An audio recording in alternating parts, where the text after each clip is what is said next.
Ojoro cancel Ojoro. I'm not that person, but like. What Ojoro is that? You didn't come for any podcast this year. Ooh. Oh, so that's why you didn't come for my screening. That's not why. I just made that. Let's get into it. Okay. Let us get into it. Big T, big T, big T. Big T, big T, big T. Big T, big T, big T.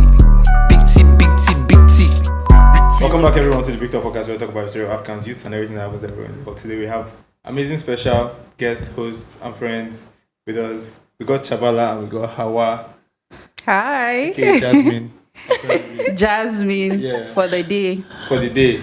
Wait, are you doing multiple personalities today? I mean, Probably. yeah. Probably. Yeah. Like you wake up and you feel like a different person every day. Yeah. Yeah. Jasmine is a DIY queen. D.I.Y. thing. Yes. Well, So that's why I woke up I today. believe in your doing. Yeah.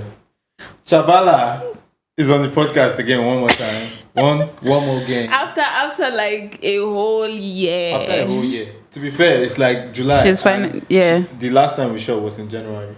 Ooh. Yeah. That's a whole year. It's been a And we minute. started this podcast together, you know, right? Yeah, Bro. I'm a host on the You're a podcast. host on the podcast, so like- Ex-host. In short, you are at the birth of the podcast. The idea of Literally. Big Talk. Yeah. We started that. We started the name. We're like, let's start a podcast. What we call it. And then we were in the car brainstorming. So I and Yeah. we just used to normally sit down in the car and I and And we gist. go way back. Yeah.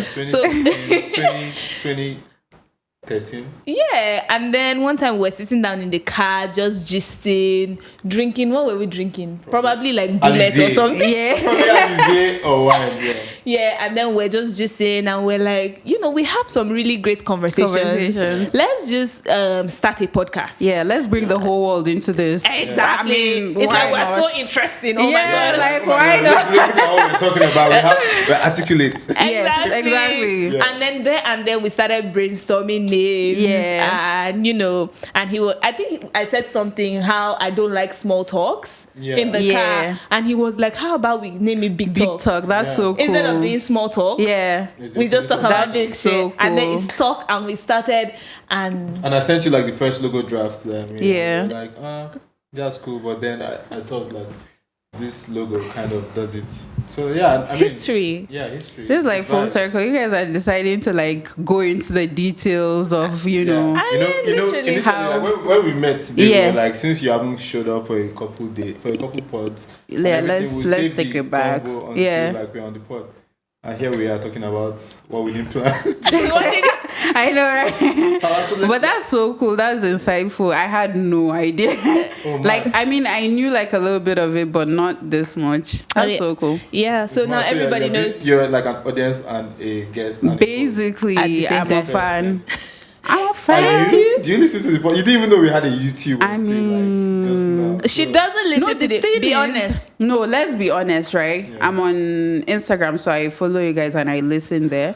But I think there's this thing that when you find a podcast or a show on a specific channel, it's very rare that you go and like check their get YouTube. invested on other channels. You can go and follow and subscribe just for support, but it's like if you're my TikTok person, you're my TikTok person. If you're my Instagram person, you're my Instagram. So for you guys, it's Instagram, and Yeah. I'm there. I love I'm that. there I love 24/7. that. We'll get you. Yeah. Engage. You'll be like, fuck yeah, I need to see every second of it. Yeah. She's absolutely right. There are a lot of podcasts that I like, but I just follow them on social media, like on Instagram or on Yeah. TikTok. There's these two guys. I don't know Yeah. if you know them, James Do you- and Fuad. Do you like I love okay? those guys, so Okay. I only watch them on TikTok. But then Same. I said what I said. Their podcast. Most of the time, they just leave it hanging. It's like, then what? Like I want to hear what's next. I've always been with them since podcasts. I listen to them on Apple Podcasts and that's it. Cool.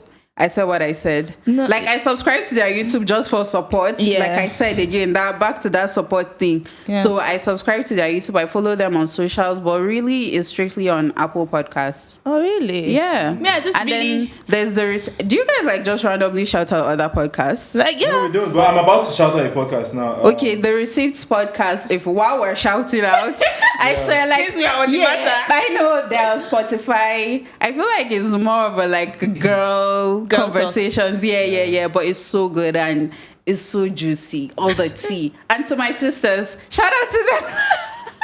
Yeah, 90s baby show.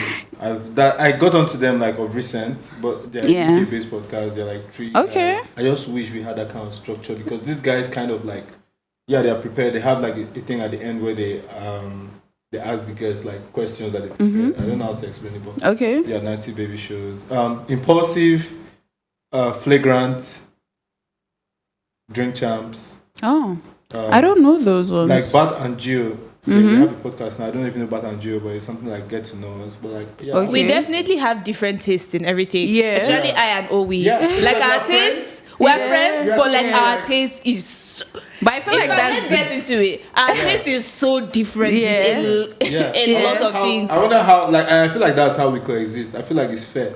There's an understanding there that like, we are different people. Yeah. We're not going to be like as, friendly as probably other friends, but like we just know that we're cool. Do you think the more similarities you have makes you closer in terms of friendships and all that stuff? I feel like just any relationship. I feel like mostly it's understanding to be very honest, because there are certain friends that I have or certain people, like using Owi as an example, who are really cool. We go way back. We're still friends till now. We just understand each other basically. Do you get what I mean? But we have like different ideas, different opinions, different preferences in many things. She prefers texting and I prefer phone calls, and that's something I've learned to understand with Chavala. Like, okay, don't text me before 12 noon. All these things that like kind of like don't call me before 12. So basically, if you just understand your friend, I think like it goes a long way, to be honest. I also feel like it doesn't matter truly. What's that? Like the similarities, like that doesn't matter as much. It's just that if you guys have like a lot of similarities, that you guys will enjoy doing a lot of things together. Like that's about it. But even if you guys don't have similarities, you guys can still meet in the middle and do things together. But I feel like with friendships or relationships, what really matters is like sharing like your values. I can't be with friends with somebody that doesn't have the same values as me, or probably like political. There are some things that I take very, very deeply. Do you understand what I mean? Political views as well. Political views and your values as a human being. Do you understand? Like even if we're different in certain opinions or whatever, let's share the same values. Do you understand? All of my entire circle. My entire circle, we all share the same values. Do you understand? Even if we are like different in so many things. And other things. Values being that, how will I define people's values? It's just what you stand for as a human being. Are you a kind person? How you see probably things that I stand for, feminism, how you support me in the things that I do. Just things that you value basically. Yeah, bringing value to each other. Exactly. And your values and your ethics, like your core identities. Literally. So that's just like the baseline of it, because I can't be friends with somebody that is probably a rapist or misogynist. Or somebody that supports something that is so bad. Or which is why I find it so wild when you have like rape apologists. It's like, I'm not a rapist, but you're friends. Rape apologists? Yes. People that, always... It's like you're friends with a rapist. And you're like, I understand. Is that an existing thing? Or yes, just, okay, no, I didn't just make it up. Guys, but it's like you're friends with a rapist. You understand where your friend is coming from, so you are explaining it to these other people. Like, no, he's not like that. This is like all that. So it's like you are always like trying to justify his actions, but then also don't come at me because I'm not the rapist, guys. So that kind of energy. And similarly, there are a lot of guys that are friends with rapists, but they don't exactly even. Let's not even get too much into the details. Do you understand?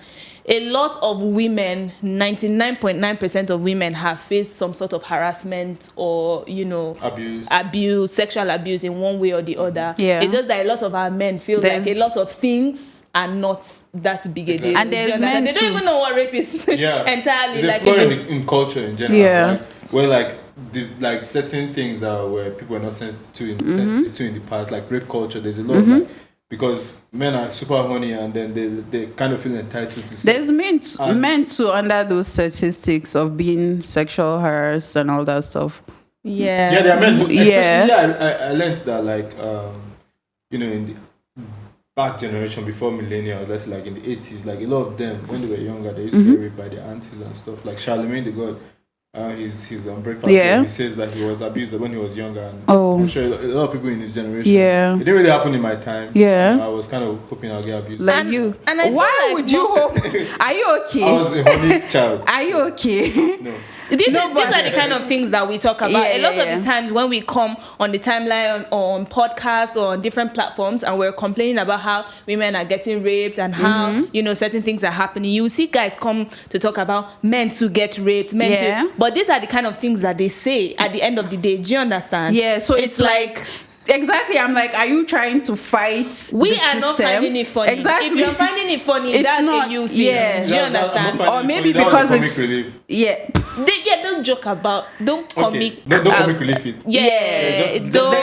Rape is pretty serious. Exactly, especially if you've gone through it. There's no part of it that is funny. True. Okay, exactly, but a lot of guys see it as a win thing. I feel like mostly because they've not gone through it personally, and it's not something that is like their reality of like it could happen to me tonight. As a girl, however, it's like something that you're like literally fearful of. It can happen today, it can happen tomorrow. It can. It's more. It's either it has happened to you and it's traumatic, or it could happen to you and you're like triggering. Yeah. Sort of it, like if it didn't happen to you, you can't really tell how it really feels. My bad. And also, I'm just like, if you point it out that men also get sexually harassed, it's like, okay, can you then help us fight the system that is encouraging and breeding these cultures? Exactly. Can you help us fight it, or do you want it to continue? Like, what's the point? If we have more men talking about rape or talking against rape, then we can tell that we're all on the same side. But most of the times, men bring up these topics only when we're complaining about it's like, shut up, it happens to us too. It's like, why are you only talking about men to get raped? I'm like, what's wrong with you people? Yeah, to be fair, like psychologically, I'm just trying. So it's like, so help us fight it. Why are you acting like you're on the opposite team? Yeah. No, I'm just trying to be aware of myself right now and not perceiving what you're saying and everything. And I can kind of understand when men come off insensitive about it. Yeah. Because it's a bit of pressure, having that conversation. It's like a lot of people are emotionally intelligent to have that conversation, and they tend to dive into like a way to get out of it with comedy or something like that. And I also feel like sometimes they feel personally attacked. Yeah. It's like, now if I say something like about a guy, you feel like, oh my god, I've said, oh, we are doing this now, but it's not personal. And sometimes it might feel like that just because when women talk about it, it's like you're saying men in general. It might not be all men, but I don't have time to sit down to be figuring out which man is it, like, man A, man section of men, especially this kind of exactly, because men they all look the same. Men look like men. When women generalize, it's not because we don't have nice men in our lives or because we don't have people that are, good to us. It's just because almost every guy is a potential rapist until not. So do you get what I mean? Yeah. And I'm saying this not because I mean it literally. It's like there are people that have been raped by their dads, their stepdads, their uncles. Oh my God, I saw something like that. So where are we really safe? Do you know that you have to just keep your guard up at all times, because I saw you don't know who might. So when we're saying all men, we're not literally saying you or we. Do you understand what I mean? It just means that we have to always try to keep ourselves safe regardless of the situation. Whether it's family, friends, or on the street, we just have to always like stay alert at the end of the day. So because you never know. And you never know when everyone looks the same. Yeah. It's like secondhand trauma, because you probably have a close friend who has had the experience and has told you, and then you add that with your own experience that you had, and it's just like, where am I safe? Yeah. I saw this TikTok video. Basically, this girl was talking about how her dad used to always just sleep with her. He started when she was 10. Then she didn't know what it was because she was 10 or 11, I'm not sure. And then she told her mom, and her mom didn't really do anything about it. And then she told her dad. There's so many stories like this. She was like, what is this? This is weird. Like, is this okay? And he was like, yeah, it's okay. It's normal. He would basically just have sex with her at least 3 times a week till she grew up to a point that she kind of knew that it wasn't okay, but then she needed him to pay her fees to go to school. And this is like ongoing at the moment. She has reported and things are happening. I mean, there are several cases like that. This is in Nigeria. Have you watched Healing with Maria, this ex-BBN housemate? She has a show like that. An exact story like this. Okay. Her dad has been raping her since she was young. She told the mom didn't do anything about it. But if we're getting into that topic, there are a lot of stories so like many. that. So, you will see 3-month-old babies being raped by their dads. Like, I don't get the point of that. 10 years, 6 years, 5 years. So most of the times when we're talking about this thing, it's literally very, very triggering when men come to tell us, not all men, or try to like bash us for talking deep. About it. It's really, deeper than... It's deep when it's your reality. It's deep, it's your reality. It could be your child's reality. It could be your mom's reality. It could be anybody's reality. So it would be nice for you guys to be more sensitive about these things. And when you see your guys acting a certain way, it's nice for you to check them. Because I feel like a lot of guys are friends with rapists or rape apologists because they have something to benefit. Do you get what I mean? He's an artist, you know. He's going to blow me up. He's going to hype me up. So I'm just going to ignore that part. This is what I mean by sharing the same values. Because I don't care what I'm benefiting from somebody. If we don't share the same value or we're not good, we can't meet eye to eye. Do you understand?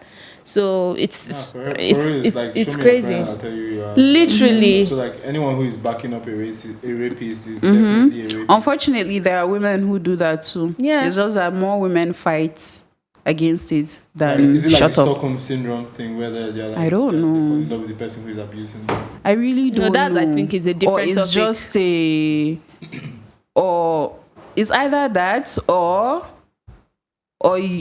you've just grown up in a society where it's not a big deal. Like, you don't have to fight these things. And it's like if you fight, you get beaten down. So it just becomes a norm. Like, this is what you have to do with. So where do you want to go to? A lot of men, a lot of women, I won't say support, but they deal with it because it's like, you know, what else are you going to do? It's there's like no reporting option. to your mom. Like, there's no option. Like, where do I go from here? You're like reporting to your mom that somebody has raped you or your uncle, but to protect the family, don't put it out there. Don't say anything. They'll even tell you to shut up. It's crazy.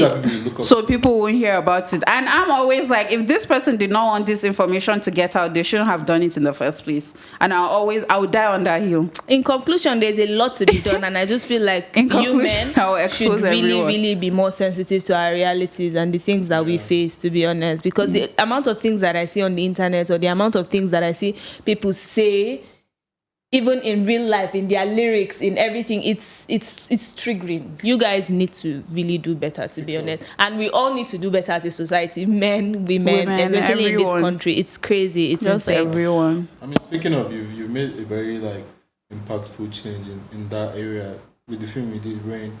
Oh yes. I just screened a film.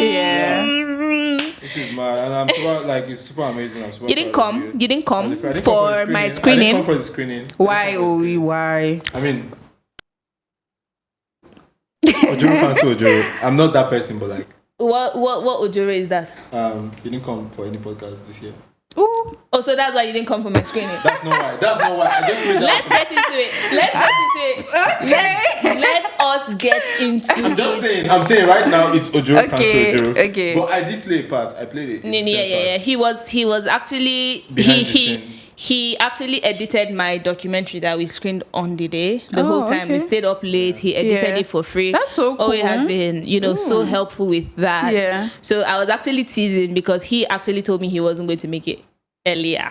Yeah. And I'm still grateful that he was, part of the process and all of that. Yeah. But since we are getting into the whole podcast gist, from the side of all, like, I'm still good. Okay, cool. Yeah. I'm actually still grateful that you're a part of it. You are part of the journey anyways. There's no time that I've actually reached out to Owi to help me with something that and he didn't even at least try. Yeah. Do you understand? Even if he won't come through fully, he actually still tries. Yeah. So I'm the kind of person that is not like, you have to support me a certain way. Yeah. I'm not that kind of friend. Just do you understand? Support me how you can. And it will be appreciated. Literally. Yeah. I feel like I have grown so much in my life. You know when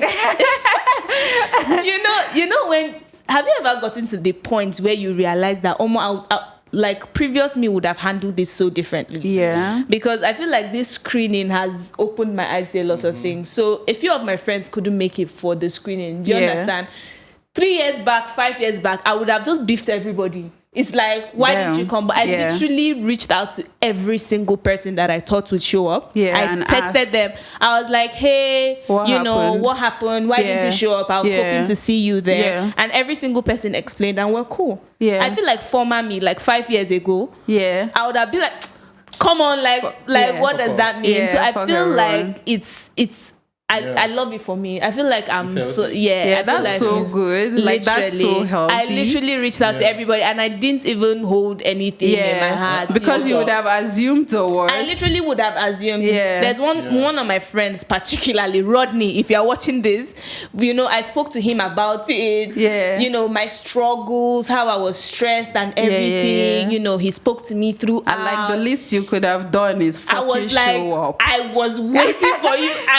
I was angry when I was typing the message, but I was like, let me just chill and ask what happened, because he didn't even reach out even afterwards. Because most people that didn't make it, they actually reached out. They're like, sorry, I couldn't make it. But I'm like, I spoke to you yesterday and you didn't tell me. And immediately I reached out, he was like, oh, his cousin got arrested that morning. He actually really explained the whole thing. I was like, oh, I'm so sorry about that. Yeah, like that sounds wrong. I'm sorry, Rodney. So I may not be able to tell you that. Oh, look, and they probably don't want to tell you in the moment as well. If it's something that would make you worry, because it's like, why ruin your big day? Exactly. Thinking about if Rodney is okay or not. Exactly. So I'm really grateful to myself. Oh wow, that's good. Checking that's an advantage of the information era. Like everyone, like there's a lot of information about like mental health and how to do stuff, and I'm sure that we filter what is good and bad for us. Yeah. And, kudos to you for. Kudos to me. But the screening went really well. Yeah. The screening went really well. I was so grateful. Cinema. Yeah, we screened it at Jabi Lake Mall. It went really well. The turnout was amazing. Everybody showed support. Hauwa was one of the crew as well. Literally, the film was so low budget that the crew and cast were literally my family members. Yeah. I was just calling everybody, Auntie, do you want to act? Yes. Uncle, do you want to act? Yes. Yeah. Everybody was just in it. I called my friends who would like to help, and it actually turned out way better than I expected because most of the crew, 90% of the crew had no experience in acting. I literally had to coach every single person from start to finish, like coaching them through the whole process. What you've learned from acting. Literally, I coached almost everybody, because literally, like the 2 kids that acted in it had zero experience. They were from the IDP camp. They'd never been in front of the camera before. Nothing. I feel like that was powerful. I feel like it's powerful because the organization you're bringing awareness from, you took like members of it and to make them part of the let them be involved. So I expected the film to turn out way worse than it did. So I'm so happy with the way it turned out. The comments, nobody would know that the struggle behind the scenes, the tears. If someone is trying to find out about this film, where can they? So it's not yet out publicly. Yeah. I have a few information of it on my website. It's like what the film is about, where we can watch it when it's out and all of that, but it's not out publicly. I'm still hoping to submit it to a few festivals first. And when you're submitting stuff, you can't put it online publicly yet. So after I'm done with that, I will release it, It's online. crazy because I was like going through the videos today and I edited it. Which videos? What like just the behind the scenes. Yeah. Did you do an edit of recent? Literally today, I swear. Wow. Okay. So I was going to write about the film, but I was like, I don't know what to write, and I also felt like I wouldn't be able to do it justice. Yeah. And in really explaining, I was just like, okay, can you guys just go to Vala Films on Instagram? Exactly. No, but it will be Did out. you post it already? Yeah. Oh. Where did you post it? On TikTok. I don't know TikTok. It's going to be out. It's going to be out soon, and immediately it's out, I'm going to post about it. Yeah. But let's talk about what we've been doing. What we've been doing. How the past year, the film is part of it. I've actually. Since January, you guys. Since July. Because last year, right? Since July last year, I've not been on a podcast.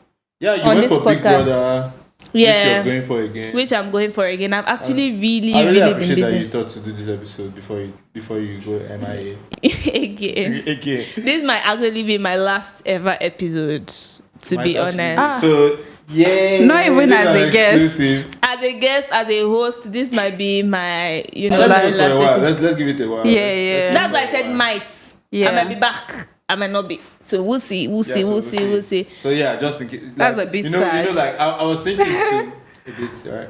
Like, I was thinking to like explain why people have not been seeing Chavala. A lot of times Klinsman too. But like at the same time, we are on the uprising. We are still coming up, and there's not a lot of people that are asking like, "Hey, yo, where is this? Where is Klinsman?" So I'm like, if they're not really asking, there's no need to elaborate on what it is. But like, thankfully, you're here to say. Say what it's been. So what have you been up to? First of all, I have been busy. I have been busy. So I don't want to talk about the things that I've been busy with, right? Particularly, let it manifest. I'm not the kind of person that likes talking about what I'm doing when I'm doing them. Yeah. But I've been busy and I've not had time to, be stable enough for this consistently coming on podcast. And secondly, I've not really been motivated to for some reason. Because initially I had spoken to Owi. I was telling him, when we first spoke about doing the podcast and everything, I had a vision for the podcast, and then when we started, I don't know, it started shifting a bit. Yeah. Do you understand? And it wasn't really aligning with what what had I in mind. Yeah. So coupled with the fact that I've been busy, I've just not really been motivated so it's enough. Like I'm so busy and I'm also not motivated to be on the podcast. Appreciate you telling me all that. Yeah. And I spoke to him about it. I was so open because I was. you have to. I feel like in any relationship to thrive, you need to just. Right. There are some people that don't communicate. Because this would have just been like a horrible case of, you think what you think and you think what you think. With me, is like I kind of understood at the same time. Because I'm like, to be fair, like I'm the one who is like on this podcast thing, like constant. So like you're making movies, you're doing this, you're doing that. Balancing everything with podcasts, it can be. It can be quite. And you have to go to Lagos now for like 3 I'm literally traveling tomorrow. Exactly. So it's like it's understandable. She's going to be MIA regardless sometimes. Yeah, I am. Yeah. So I just had to reach out to Owi. We spoke about it. Even way before I had, complained to him or spoke to him about how I felt about the whole thing. Yeah. And he was really super sweet. You did on an episode where you were like, you know what, I don't want to be talking too much about my personal business. Like, I kind of want to be mysterious. I talk too much. I say stuff too much. I said that? Yeah, you did. Oh, yeah. I don't remember. I think that was on the last episode you was. Oh, okay. Yeah, so you can go and check the last episode out. Oh, really? Yeah. You're like, nah, I know I'm trying to be serious. And I was like, Chavala, you're mysterious as fuck. But he was like, you're already mysterious. Nobody knows what you're doing. Yeah, literally. But I don't know if I should elaborate on why I think everyone is mysterious. What are you going to say? No. I don't think that was a reason, because most of the times we're on the podcast, we literally only talk about like mostly what you're talking about, pop culture, interviewing people. We barely really dive into our personal lives. Like, okay. That, to be honest, you get what I mean. But I don't think that's like part of the reason. I only had 2 major reasons that I think about. I'm super happy that Hauwa is here today, because Hauwa, one of the reasons why I'm doing a podcast. You inspired me to do a podcast because you started the podcast with Eunice, Naked Banter. Yeah, and I was super I've always been into podcast since Brilliant Idiots. That's another podcast I do shout out, but they really put me on Charlemagne and the shows. And the shows went to do Flagrant, and they still do Brilliant Idiots. But like that's the only podcast I really used to listen to. And then my first friends I knew that started podcast was Yan. Hauwa, and I loved like that thing. It inspired me. So thank you so much. It's a cool moment. So what happened to your podcast? Like, girl? honestly, let's attack you. I swear, I feel like we had like 2 good episodes. Can you imagine? We had like 2 good episodes. I feel like so many people were actually reaching out to us to be like, hey, like, when are you guys coming back? When are you guys going to? Just off of those 2 episodes. Yeah. But then from there, our lives just took a turn that it was so difficult to manage having a podcast and also like dealing with everything we were both dealing with individually in our lives. Right. Yeah. So this adulting thing, easy. This whole idea of having a podcast, it seems really simple. Yeah. It seems really like, oh yeah, I'm just going to go chat for a minute. Yeah. But there's a behind the scenes where like, you have to. There's post so on much. YouTube. Yeah. There's the business side of things. And if you're not doing the business side of things, so much that as an gets adult, you're fucking up. Like, I think even without the business part, even without the business aspect, there's still a lot of technicalities that I feel like people wouldn't naturally think it involves. Like, I'll just record a podcast, but like, okay, you have to record, you have to edit it, you have to like post it, you have to do snippets to put on different platforms, like all these like little things. Even without the marketing and putting in effort to grow it, just the production of the podcast itself takes a lot. And that then, is, yeah. Yeah. And then you're being face to face with yourself because you're going to be yourself on the show. You're going to be like, okay, am I ready to put this about me out there? Should I cut this out? And then you have to kind of build that tough skin. Yeah. For you need to know what you want to put out, definitely, if you're going to, like, it wasn't really my first rodeo. I had a YouTube channel too, so it was not something new. It was during the lockdown. We didn't really have much going on then. So after we it's like they let us out into the public and things got chaotic and it was difficult to like manage all the random ass hobbies people picked up during the lockdown. Yeah. So it was a matter of, okay, is this worth keeping in my life, or should I just drop this for now? Literally. And who knows, we might actually come back into the podcast. Nice. I like the name, you should. Naked banter. Yeah, there was so much brainstorming that went into it, but like, yeah. I need to give Owi his flowers, bro. Yeah. Like, Owi has been holding this podcast the fuck down. Yeah. Do you understand? Like, I'm so proud of him. I messaged him the other day randomly. I was just thinking about it because I just watched like an episode of Big Talk, and I was like, this bro is really doing his putting damn in thing. the work. Because the Owi I know, I'm like, Owi might have given up at some point, or played away at some point, but he was literally keeping it down. Even the days that I and Klinsman might disappoint, he just finds a way to still run shit. Do you understand? He's here all the time. He's editing all the episodes by himself. Most of the times, even when we're like hosts, he does all the research, sends us who is going to come on the podcast. He's sending reminders to everybody. He's doing the business of down. He's handling the social media. He's handling the social media. Give him his flowers. No, I have to give him his flowers. Like, Owi has held this whole thing down on his fucking back. Do you understand? Because I feel like it's very difficult to be in somebody's shoes like that, and because me putting myself in his shoes, I feel like I would have been overwhelmed. Because sometimes when I'm working with people and they disappoint, sometimes you get discouraged. There's so many moving parts. Exactly. And also, like you said, like knowing him. I'm kind of tapped. I'm like, Owi can be very unstable sometimes. So for the fact that he has held this down, even with the disappointments that have come from I or Klinsman, he still keeps it going. Do you understand? Like, I'm so proud of you. I'm so proud of you. I'm so proud. Keep doing your thing. I remember, I feel like this will all pay off. Yeah, definitely. Like, I always feel like as long as you show up every day for whatever it is, it will 1,000. You're on your way somewhere. Yeah. Like, you're definitely headed somewhere. Nah, you're doing your damn thing. Yeah. It means a lot to me, for real. Really? I didn't expect to get all the flowers. I remember asking her too. I was like, who does all these? Owi does everything. Every single thing. Admin job, technical job, social media manager, he does everything. Well, you know what? Everyone is doing that these days because as a young adult now, in this age of information, you have to get your hands dirty. Literally, I feel like when it comes to entrepreneurship, you have to wear all the hats. In the very beginning, you have to wear all the hats. And that's what makes it very, very challenging for people to keep up, because why am I doing so much? Why am I doing 10 people's jobs? Why?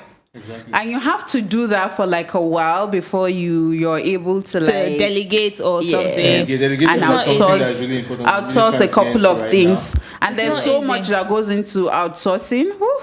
Other than just the money, because I feel like a lot of people just think about the money. Okay, we just need the money to pay. It's not just the money. Now. Before it's 570. No, of course, money is important now, but it's not just. Bro, let's not go into Nigeria, please. Before I tear my shirt, I'll be dressed. Let's not go into Nigeria. But like, it's you're quite tough. Tomorrow for I'm traveling tomorrow. Big Brother thing. I'm sponsorship manager at Big Brother, Big Chav. How's that going? Humble and stuff, but you know. I mean, it's so stressful, you guys. It is so stressful. I feel like you're anticipating the stress. I am, and that's what's like. No, I feel like I've worked on it before. The last time. See, let me tell you, the last time I didn't know what to expect at all. Like they didn't give me a lot of information, and they had told me like few days before I had to travel. It was like literally they called me on a Tuesday. It's like, we need you by Friday here. I'm like, bro, what? I went to be packing office dresses, heels. Nigga, I went there and I was carrying cartons of noodles to the truck. Literally, it was. It's not like. So I am the sponsorship manager, right? So what I do is mostly handle everything sponsorship. I manage, I help manage all of the sponsors of the shows. So even when they are bringing stuff, I can call people to help me. It's like maybe Mimi Noodles or Munchit is bringing, or Guinness is bringing their stuff. Obviously, as they are coming, even as I'm, calling people, come and pack this to the container, I will still be doing stuff. Like, because there's so much runs regardless. There. Like, even if you do stand there, you still have to go. Monitor, up, down, like all of that. Literally, when I got there, I had to order new sneakers, jeans, t-shirt. They were like, "Oh, like this is a workout." Literally, it was very, very stressful, very, very worth it. I'm so happy that I got the job. Amazing. The amount of things that I've learned on the show, production-wise, admin-wise, the people that I've met. Oh my God, so amazing. Did you imply the knowledge into like the film that because you make films as well? Not necessarily. It's not that kind of production. Okay. Most of what you learn there, I feel like I would apply it more in my real life. Do you understand? Discipline, managing people, structure, managing your time, learning how to communicate, communications, replying emails. I have never. Admin work. That was active. If I gather all the emails that I've written in my lifetime, the one that I wrote afterwards is way more. Every single day I wake up, there are 10 emails waiting for me. I'm like, oh my God. So I was so grateful that I got the job, and it was life changing, and I'm really excited. At least now I know what to expect. I've already packed my sneakers and my shoes and my boots. Like, don't play. And I'm ready. My shorts. I'm ready to go. So I was just thinking to extend, the flowers that you're giving to Klinsman, because he disappears and appears, but I've seen he's been very helpful as well. He has. And I'm super happy as well for like my own mindset, because there's a huge understanding where like I'm not like, what is the word, spiteful or angry or like anything like with anyone that is not, like if you didn't show up or anything, like I said earlier, I understand and everything. So unlike me, Owi is a very patient person. Maybe that's why we gel. I am the most impatient person that you meet. I'm working on it. I'm self-aware. You're better now. I'm better now, because most of the time the reaction to it was like, wait, I'm better now. I know that I'm an impatient person. Do you understand? Most of the times when things are not working my way, I beg, do you understand? It's almost as if I like things being done a certain way, and if they are not done, it's very triggering for me. But now I've learned to calm down a bit. Like it's getting better. It's getting better. But I'm glad that Owi is a very patient person. He's easy to work. If he was as impatient as I was, probably would have scattered a long time ago. It would have scattered. So we kind of balance each other. Our friendship works. It really does. How is our friendship? I don't know, honestly. You can't even. Can we just say that we started out as classmates? We started as classmates. We all met in Cyprus. Right? We all met in Cyprus. Like we were literally in the same class. You and him? Architecture. The fuck. This nigga forgot. That's true. How, like, do you please remind me of like memories? Yes. Like, I generally, I'm not forgetful, so I would often like remember things like this. Were you at any Zia's class? You know Zia, the lecturer? Yeah. I just read one of my tweets before and I was like, I think my gay lecturer likes me, which is super gay of me. Pause, I'm not gay, but like, yeah. Yeah. Was he wasn't gay. I don't think he was. Do you think? I don't know. But that was what everyone thought because he was kind of zesty, but you know. He was super zesty. He was super. He would come and think of like, I don't think you got your with his silk like, cheetah print shirt. That is so fun. I mean, it's architecture, so I mean, it goes with the territory. Exactly. You have to like, you come, you be creative, and he was super, like piercings and like button up. I know. Was he nice? He was nice. Like I remember one time, I didn't know what the female bathroom looked like, so I was designing a building that has to have female bathroom. Yeah. And I did something, and he was like, "What the fuck is that?" Like. Then he took me to the staff female bathroom. Yeah, he was like, like get it together. Exactly. He was like, "Look, this is how it looks." And yeah. In my head, I was like, "Yeah, that's mad." I just felt super weird being with this gay guy in the female bathroom. I was like, okay, I see. So you felt like, okay. Yeah. Gay people are usually generally very nice. Yeah. Nice, They are cool. the sweetest. Yeah. Really. I don't know what it is about them, but let's not get into LGBTQII things. Yeah. But they are usually generally nice people. I fuck with them. Yeah. I fuck Is with anyone them. on Thread? I think they usually acknowledge women's traumas and day-to-day struggles. So sweet. Yeah. So it's like you found this person who understands you They and are is not of the opposite gender. Exactly. Love me now. Yeah, I love you. Yeah. Are you on I Threads? think that's mostly it. No. Are you on Threads? Nah. I'm not either. Oh, wow. I swear, I thought I was going to get some Threads tea from both of you. No. Literally not. I'm just because like, it's too much right now. You know, it has been on TikTok and people have been talking about it, and I was like, I trust my laziness. I really trust my laziness not to go off this app right now and download it just to see what it looks Twitter like. is good enough. I don't even want, like, to be honest, I'm owing Apple some money and they won't let me download any app. They won't let me download apps, so I'm not even trying to download until I get my dollar card. I don't want to go out like my bankers. Please help me. I'm trying to minimize. Pay up. I'm trying to minimize my social media use. I feel like I'm on social media way too much. So I'm even trying to reduce it, and they're bringing more shit up. I'm like, But do you know with social media, Twitter has always been like my weakness. yeah. Like So I can get off other apps, but Twitter is so addictive. Yeah. And I remember when I used to be like on there all the time. It's like every day I get dragged. If I don't get dragged on Twitter one day, it's not complete. Yeah. Every day I'm getting dragged. When you tweet? Yeah, like when I was there. Like I'm always there. But you don't tweet anymore as much. I know, no. I had to, because if I wanted to like put my phone down, I needed to get off Twitter. That was it. So that was one thing. Like once I was able to get off Twitter, I'm like, now you have Threads and you're telling me it's like Twitter, baby. I'm not downloading it. Yeah. If you get that, I think that's a good thing. I think you should tweet more.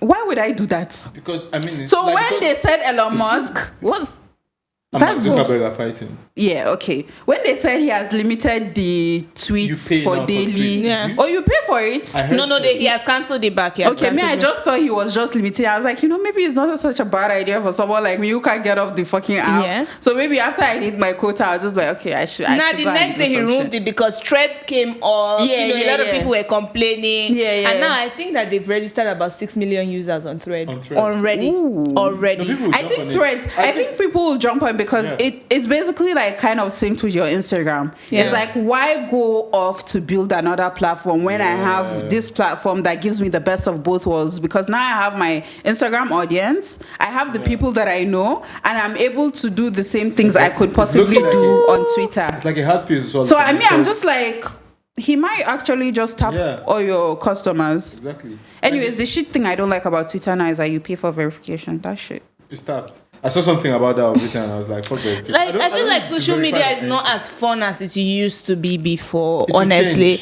Everything has been capitalized on, everything you pay for, it's now a business. It's not fun anymore. Everybody is sensitive. We don't joke. There's not a single thing you post and then there's people not finding it offensive or triggering. You could literally post a cute baby and somebody will be like, as a mother, I don't think the hair on. I'm like, oh, nobody's fun anymore. Yeah. This is why I feel like it's really fun to be an artist, because being an artist really sticks to you being true with yourself. I just came across something about, I forgot who was on an interview, Sloan. I love Sloan a lot. I don't know if it was him, but yeah, he was saying something about if you go to therapy, you lose your artistry, you lose your source, what makes you fucked up. You know what I mean? So like you need to retain that fuckery, because like think of it, our parents, they're the last of their kind. There's no one else that is like them in this world, and that makes them rare, that makes them valuable, because their mindset, you can't get that vibe from anyone else but them, because they have that data in their head. So I feel like that's why I just stick to the artist side, be myself, say that bullshit, get cancelled, stick to your art. David Blaine is like, stick to your art even if it kills you. So like you can channel yourself being so while I just get that, this just reminds me of like one time I was thinking about my life, and I was like, I draw and do all these things as well, but I noticed something. I'm mostly into the art when my life is not okay. When it's And I was like, I cannot aspire for my life to be shit just so I produce something. Yeah. So surely I can't be like producing art, because baby, and I need peace. And I feel like I saw that somewhere again on TikTok, where somebody said that if I go to therapy, I might not be as funny as I am anymore. Yeah. Because most of the time people joke about their humor, or the things that their trauma and the things that they've gone through. Yeah. And it kind of made sense. It's not valid. Please go to therapy, everybody. It's please, Nigerians, please go to therapy if you can. No one believes but I kind of like see the point of where they are coming from, because even the growth that I told you about, I had to grow from it through experience. Do you understand? If I go to therapy and some therapist is telling me, do this exercise, do this, do that, I feel like I want to learn from experience. Do you understand? I want to learn from the things that I'm going through. But I feel like therapy gives you the tools. It makes it easier to navigate. Yeah, to navigate and cope, as opposed to like some people's, it's like, okay, good for you, your consequences were not so terrible that you can, sit and talk about it. But then there are some people that the consequences of their things actions really damaged. Exactly. So it's like for things like that, if you had gone to therapy beforehand, you would have dealt with these situations a lot better, and you wouldn't have to like deal with such gruesome outcomes, So I guess it just depends on like the situation. I still think therapy is a good thing. I really it's just in your lifetime. I think you should go to. I really think you should go to therapy, guys. I don't know which camera to look at, but I really think you should go to. If I can, when I'm able to afford it, I definitely, because sometimes when I'm talking to people about stories or certain things, it's like, shit, Chav, you're messed up. You need to go to therapy. Like, this is not okay. Yeah, that's not okay. You should go to therapy, okay? But at the same time, I can get where the artistry and humor is coming because from. Like you go to therapy and they tell you things like don't engage in self-deprecating humor, and it's like, but that's the only thing that makes me laugh. Exactly. It's funny. It's like, to me, it seems like if you've seen the movie Divergent, it's like they're fixing you back into being a robot, into fitting into society. Yeah. Meanwhile, you're an individual and you're free to do whatever you want to do. You choose the life you want to live at the end of the day. If you feel like therapy works for you, I feel like it's important to go for therapy to understand. Not to conform and be more self-aware. As well, be more self-aware. Know the things that are wrong with you. Know the things, because being self-aware will save you a lot of crap. Exactly. Do you understand? You know your shortcomings. Half solving it. Just half solving it, definitely. So go for therapy. Every Nigerian needs therapy. Everybody needs therapy. Go for therapy. And there are some people that are naturally self-aware. So it's not something that therapy would instill in you. There are some people that are naturally self-aware. Even if they are destructive, it's like, I know what's up. I feel like I'm a very self-aware person. I don't feel like you can be self-aware completely on that level, because one lifetime is not enough to understand what the fuck is going on here. So you can be self-aware to a level. But you can be self-aware to yourself. Just enough. Like, you know you. You know things you're capable of doing. You know you lash out whenever someone, like, you know you're impatient, you know you're blah, blah, blah. So maybe when things go down, you know the role you played in getting here, So so it helps you. That's what being self-aware, it like helps you. No, it's like some people are naturally good at art. But going to art school we give you information techniques, on like what psychology tools, and art X, Y, Z. Yeah, definitely. Same way, even if you're naturally self-aware, going to therapy can enlighten Will give you and enhance. Yeah, definitely. Definitely. Because it's one thing to know what's fucked up about you. It's another thing to know how to deal with it. Exactly. Yeah, so therapy much. basically gives you the tools. Yeah. So you better go to therapy. Amazing. I think that's a nice place to wrap up. Yeah. I think we've been talking for a while. We've been going for a really. minute. Yeah, Yeah. it's touching an hour, 50 minutes to an hour, which Yeah. I love it about it. If you're not subscribed to the podcast, you know what time it is. This is one of my favorite episodes. I'll go ahead and say it. I'm going to miss you all I'm week. going to miss you too, Chavala. And how are you? I don't know if it's around, but I'll miss you because we don't We're not really seeing you. Yeah. If you're not subscribed, please do that right now. The button is right there. If you want to find out stuff about Chavala and Hauwa, it will be in the description of the video. So please do that. What else should I even fucking say, man? Thanks for 1,000 subscribers. Now we're going for. Wow. Yes, sir. That's big. Thank you Are we so going much. for 1.5? We We're need going for 100k subscribers right now. That's a jump. Yeah. We need a cake. That's all I want to Yeah, say. we need a cake. But you know what? Before 100k, thank you. So, yeah. So I'm going for 10k first and 100k. So please, you guys, don't lose the juice. Keep on subscribing. Yep. Keep on liking. Keep on following. Thank you for everything. It's Big Talk, the biggest podcast. Peace. We outside. We out. Bye.